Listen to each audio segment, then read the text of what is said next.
हम सभी को ये पता है कि हिंदुस्तान को इंडिपेंडेंस कैसे मिली, पर क्या आप सबको ये पता है इंडियन बिजनेसेस, स्टार्टअप्स और इकोनॉमी ने ये जर्नी कैसे सरवाइव की? This is Aryan Kumar and I welcome you all to Corslet. तो चलिए ये जर्नी समझने के लिए इसका फर्स्ट चैप्टर देखते हैं, जो है द गोल्डन टाइम्स।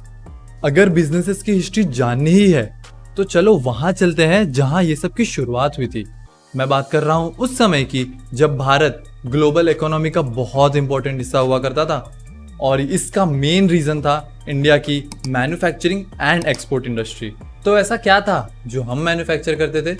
हमारी टेक्सटाइल्स, सिरेमिक्स, ज्वेलरीज, स्पाइसेस और काफी तरह के प्रेशियस स्टोन्स, मेटल्स जैसे कि गोल्ड, सिल्वर, आयरन, स्टील, यहाँ तक कि बंगाल में ऐसी शिप्स बना करती थी जो बाहर के देशों से कंपैरिजन किया जाए तो काफी बेहतर थी। हमारे दूसरे देशों के साथ रिलेशंस, एक्सपोर्ट चैनल्स काफी स्ट्रांग थे, और ये वही दौर है जब हिंदुस्तान सोने की चिड़िया कहलाया जाता था। हमारा शेयर इस वर्ल्ड की इकोनॉमी में 27% था। तो ऐसा क्या हुआ कि 250 साल बाद वो गिर के लगभग 3% के आसपास आ गया? तो चलिए ये जानते हैं चैप्टर 2 में, जो है downfall of Indian businesses.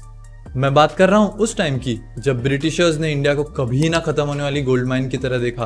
Britishers ने धीरे धीरे करके हमारी इंडस्ट्रीज को तबाह करना, हमारे ट्रेड नेटवर्क्स को तोड़ना और हमारे लोगों को बांटना शुरू कर दिया था।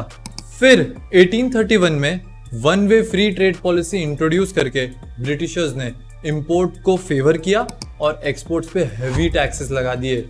ये उन्होंने इसलिए किया ताकि हिंदुस्तानी व्यापारी सिर्फ उन्हें ही सामान बेच सके, और इस तरह Britishers whole and sole buyers बन गए। ये थी हमारी मैन्युफैक्चरिंग इंडस्ट्रीज की अंत की शुरुआत।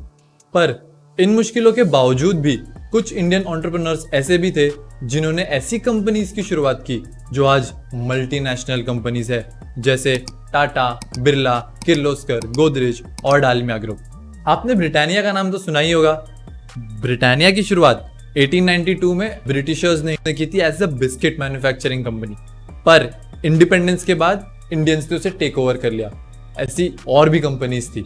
संघर्षों के बाद 1947 में हिंदुस्तान आजाद हुआ और इंडियन बिजनेसेस को ब्रिटिशर्स से राहत मिली, पर आगे और भी कठिनाइयां इनका इंतजार कर रही थी, और ऐसे ही शुरुआत हुई हमारे चैप्टर 3 लाइसेंस राज की। ब्रिटिशर्स से आजादी के बाद भारत को बहुत सारे चैलेंजेस का सामना करना पड़ रहा था।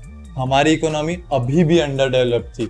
हमें इसके कारण पॉवर्टी, अनएम्प्लॉयमेंट और लो इंडस्ट्रियलाइजेशन से गुजरना पड़ रहा था, और इसे हैंडल करने के लिए सरकार ने लाइसेंस राज निकाला, जिसके अंतर्गत गवर्नमेंट ने हमारी इंडस्ट्रीज पर कंट्रोल लिया, ये इंश्योर करने के लिए कि हमारी कंट्री के नेशनल रिसोर्सेज और इंडस्ट्रियल पोटेंशियल हमारे ही डेवलपमेंट में यूज हो, ना कि कोई फॉरेन एंटिटी आके उन्हें एक्सप्लॉइट करे, क्योंकि दूध का जरा छाछ भी फूक फूक कर पीता है। और इसी के साथ गवर्नमेंट ने इंपोर्ट होने वाली चीजों की क्वांटिटी कम कर दी थी और उन्हीं चीजों को भारत में बनाने के लिए एनकरेज किया।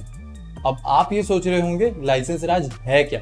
लाइसेंस राज एक पॉलिसी थी जो 1950 से लेके 1990 तक चली। लाइसेंस राज इंडस्ट्रियल लाइसेंसिंग, ट्रेड और प्रोडक्शन को कंट्रोल करता था। इसके चलते अब किसी भी कंपनी को इन चीजों में से कुछ भी करना था तो उसके लिए लाइसेंस लेना बहुत जरूरी हो गया था। लाइसेंस राज के इंडियन कंपनीज पर काफी पॉजिटिव और नेगेटिव इम्पैक्ट्स थे। पॉजिटिव इम्पैक्ट्स में से कुछ एक ये था कि अब फॉरेन कंपनीज पर काफी रेगुलेशंस और रेस्ट्रिक्शंस लगा दिए थे, जिनमें से एक ऐसा भी था कि अगर किसी फॉरेन कंपनी को इंडिया में आके ऑपरेट करना है तो उन्हें जॉइंट वेंचर में किसी इंडियन कंपनी के साथ आना होता और मेजॉरिटी स्टेक इंडियन कंपनी के पास जाता। ऑल्सो ज्यादा से ज्यादा कंट्रोल भी एक इंडियन कंपनी के पास रहता। इसका काफी अच्छा एग्जांपल है सुजुकी मोटर कॉर्पोरेशन, जो एक कार मैन्युफैक्चरिंग कंपनी थी। इसने 1980s में आके इंडियन गवर्नमेंट के साथ जॉइंट वेंचर में मारुति उद्योग लिमिटेड का निर्माण किया।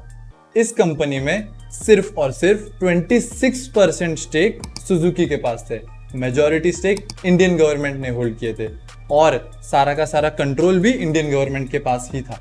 कुछ नेगेटिव इम्पैक्ट्स में पहला ये था कि पॉलिसी स्ट्रिक्ट होने के कारण अब नई कंपनीज का मार्केट में आना मुश्किल हो गया। और बड़ी कंपनीज के लिए कंपटीशन खत्म सा हो गया था। और हम सब जानते हैं कि lack of competition leads to lack of innovation. And lastly, जब किसी प्रोसेस में रेगुलेशंस आ जाए तब लोगों को तो वहां पे करप्शन करने का मौका मिल जाता है। यही लाइसेंस राज के चलते हुआ और बिजनेसेस में करप्शन की एंट्री हो गई। तो देखते हैं ये सब का एंड कैसे हुआ। So let's move on to our last chapter, that is end of licence Raj. 1991 में भारत के वीक इकोनॉमिक कंडीशंस को देखते हुए हमारे finance minister doctor Manmohan Singh ji ने सीरीज ऑफ रिफॉर्म्स इंट्रोड्यूस किए, also known as LPG। LPG stands for liberalisation, privatisation and globalisation. But still India के upcoming entrepreneurs के लिए चैलेंजेस खत्म नहीं हुए थे। चीजें धीरे धीरे सुधर रही थी, पर लोगों का माइंडसेट स्टार्टअप्स की तरफ अब भी पॉजिटिव नहीं था और ना ही इंडिया के पास उतना अच्छा इंफ्रास्ट्रक्चर, कैपिटल या एजुकेशन था जो कि एक स्टार्टअप की ग्रोथ के लिए बहुत नेसेसरी होता है। पर यह सब बदला 2000 से, जो था एक टर्निंग पॉइंट इंडिया के स्टार्टअप इकोसिस्टम में। ये सब हुआ टेक्नोलॉजी और इंटरनेट की वजह से। अब टेक्नोलॉजिकल वर्कफोर्स के बढ़ते और अफोर्डेबल सर्विसेज की वजह से बाहर की कंट्रीज ने अपना IT रिलेटेड काम इंडिया में आउटसोर्स करना चालू कर दिया था।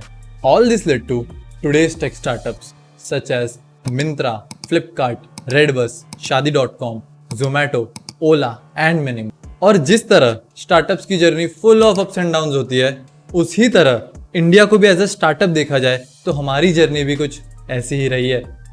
आई होप ये वीडियो आपके लिए इंफॉर्मेटिव रही हो। Thank you for watching. See you in the next video.